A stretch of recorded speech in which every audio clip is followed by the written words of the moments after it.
रहमतुल्लाहि व बरकातुहू। अल्हम्दुलिल्लाहि रब्बिल आलमीन वस्सलातु वस्सलामु अला रसूलिहिल करीम। अम्मा बाद, अऊज़ु बिल्लाहि मिनश शैतानिर रजीम। बिस्मिल्लाहिर रहमानिर रहीम। कुल हुवल्लाहु अहद, अल्लाहुस समद, लम यलिद व लम यूलद व लम यकुल लहू कुफुवन अहद।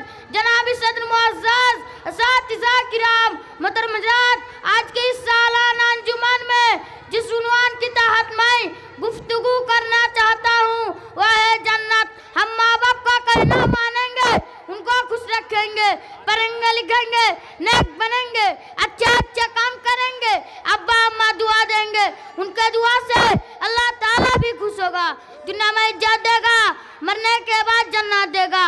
जन्नत में ऊंचे ऊंचे महल होंगे, वह महल खूब साजे होंगे। हम उन महलों में रहेंगे जिनमें बाग होंगे, बाग में अच्छे अच्छे फूल होंगे, मीठे मीठे फल होंगे, अमरूद होंगे, आम होंगे, सेब होंगे, अनार होंगे, केला होंगे, अंगूर होंगे। जिस चाहेंगे हम वह भी मिलेंगे और फिर मजे से खाएंगे, चैन करेंगे। या अल्लाह हमको नेक बना, दुनिया में इज्जत दे और मरने के बाद जन्नत दे। अस्सलामु अलैकुम व रहमतुल्लाहि व बरकातुहू। वालेकुम अस्सलाम व रहमतुल्लाहि।